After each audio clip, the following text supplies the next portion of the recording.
Hey, and thank you so much for tuning in to Wednesday Money with WealthyMe. My name is Regan Mitchell, and I'm a certified financial planner professional. I'm also the managing director at WealthyMe. Today we want to address some questions which consumers have been asking as it relates to retrenchments. Won't you please share this onto your timeline? I'm almost certain that there's definitely someone that will benefit from this information if you share this information.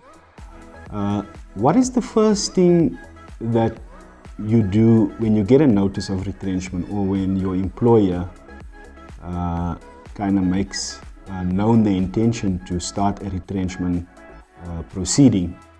I think what is important for employees to consider, first of all, before you sign any documentation, it might be in your best interest to first seek legal advice before you sign any documentation. And then also prepare yourself mentally for the lifestyle change, because your lifestyle will be impacted. And also work out a financial plan. Maybe start with your budget and consider how you could cut down on specific or unnecessary expenses. The other question that we got is, what payouts am I entitled to? The payouts that you are entitled to, okay, legislation allows for an employer to pay you 1 week's wages, 1 week's salary for every year that you've worked for the company. That's legislation.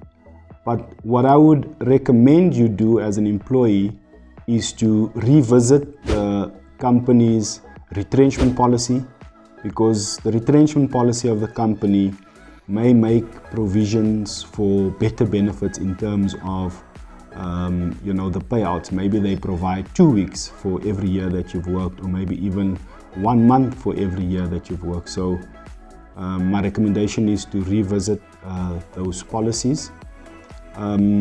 Also, the other payouts might be your existing leave, or the balance of your leave. So that's a payout that you are entitled to. Based on your contract, you may also be entitled to a pro rata bonus payment, commission payments, or even incentives, and perhaps also a notice pay. So these are some of the payouts that you would possibly be entitled to. The other question is regarding UIF. So now that you've been retrenched, the standard procedure is to claim with the UIF, and the UIF has an online portal where you can go and claim. They may request your UI-19 form from your employer, which you have to submit. Almost like a salary schedule with the UIF payments that your employer has paid off, has been paying towards UIF. If you don't have access to online, then perhaps you can go to one of the labor offices. What happens to my employee benefits? You might have a medical scheme. Depending on the type of scheme that you have, you may have an open medical scheme or a closed company scheme. With an open medical scheme, you could arrange with the scheme to still remain a member. But if it's a closed scheme, in most cases, a closed scheme membership is limited to employees of a company. So you must have an employment contract. So yeah, so it's maybe something that you want to try and retain is your medical aid based on your available financial resources. The other question was concerning group life benefits.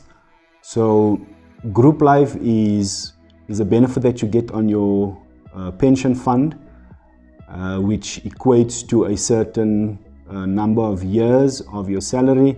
So your group life benefit, maybe 5 times your annual salary or 10 times your annual salary.